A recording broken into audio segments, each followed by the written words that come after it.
Andrea. ¿Qué tal? Buenas tardes. Bueno, minutos antes de iniciar la charla. Sí, esperando a que la gente venga a la escuela y bueno, vea un poco los chicos cómo participan en sus actividades de todos los días. Andrea, el tema está relacionado con los alimentos. Sí, yo soy profesora de la Tecnicatura en Alimentos y los chicos, bueno, tienen algunas cuestiones que trabajan acá en la escuela y ellos van a tener una formación técnica, entonces nosotros queríamos, de paso, que ellos hagan una práctica, brindar un servicio a la comunidad, como capacitar a las personas o informarlas sobre la manipulación de alimentos. ¿Para prevenir o evitar qué? Para prevenir o evitar cualquier tipo de infección alimentaria o infección. Entonces, lo que tratamos es de, por ahí, llegar a los manipuladores de alimentos, que en realidad somos todos los manipuladores de alimentos, porque nosotros en nuestro propio hogar también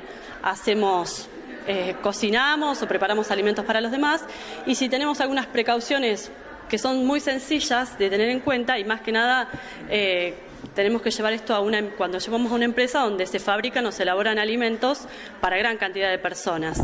Entonces, teniendo en cuenta todas estas condiciones, podemos evitar una enfermedad de transmisión por alimentos.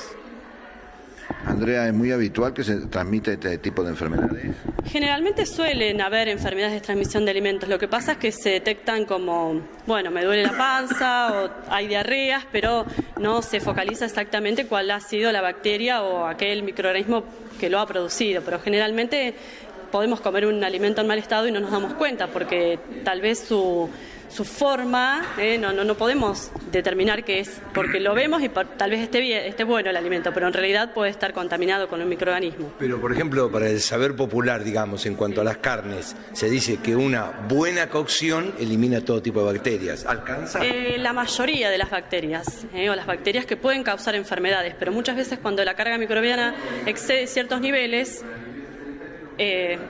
la intoxicación suele ser de todas maneras igual. Es decir, no es que el calor mata todo, sino que mata las bacterias patógenas, pero puede haber alguna bacteria que puede llegar a quedar y puede causarnos enfermedad.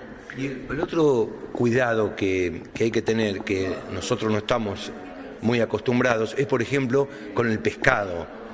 Sí, ¿Qué precauciones habría que tomar con los moluscos, por ejemplo? Con el pescado, bueno, con todo lo que tenga que ver con el pescado, justamente tenemos que ver que no tenga olor, hay que determinar bien el color del pescado. Muchas veces, cuando nosotros compramos, generalmente compramos del pescado fileteado. Entonces no podemos observar ciertas características en el pescado porque solamente tenemos el filet. Pero bueno, generalmente un pescado que está en buen estado es cuando no tiene olor. Cuando no tiene olor y cuando nosotros lo cocinamos y sigue con esas mismas características. Pero bueno, sí, un poco tener cuidado con el pescado porque naturalmente tiene una carga microbiana importante desde su origen, digamos. Y al tener un alto contenido proteico es como que las bacterias pueden proliferar un poco más que en otro alimento. Por eso las recomendaciones de tener el pescado congelado o bien refrigerado. Todo esto, además del pescado, el frío, ¿qué rol cumple? Y el frío cumple un rol sumamente importante, porque nosotros todos somos consumidores, ya sea de la materia prima tal cual, como por ejemplo la carne, que no tiene un proceso extra, o como por ejemplo un dulce de leche, pero todos tienen que mantener la cadena de frío, porque los microorganismos, digamos que el factor fundamental de crecimiento o de multiplicación es con la temperatura.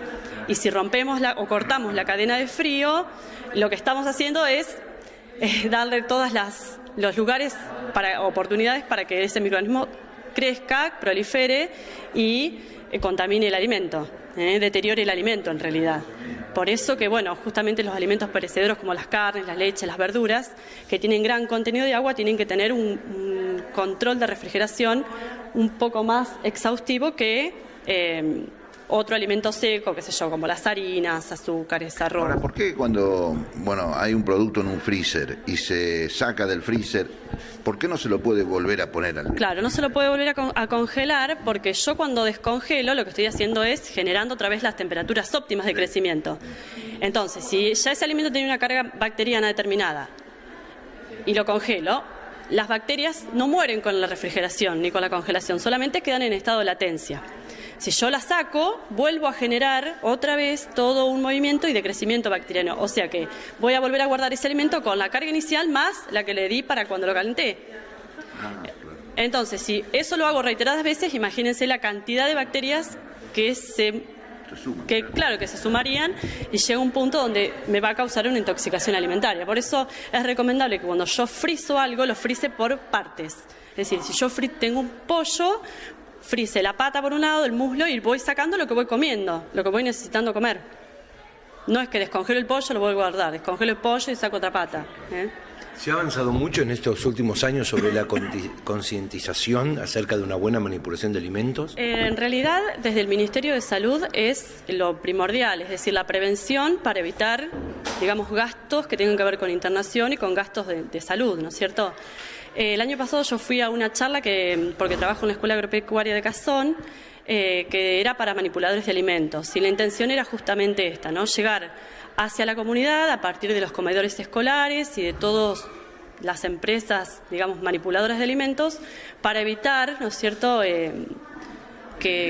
las intoxicaciones alimentarias. Es decir, era como, yo entiendo esto, ¿no?, como que se invierte un poco más en prevención para evitar el gasto que lleva a la parte de curar una enfermedad, ¿no es cierto?, y todos los trastornos que esto trae.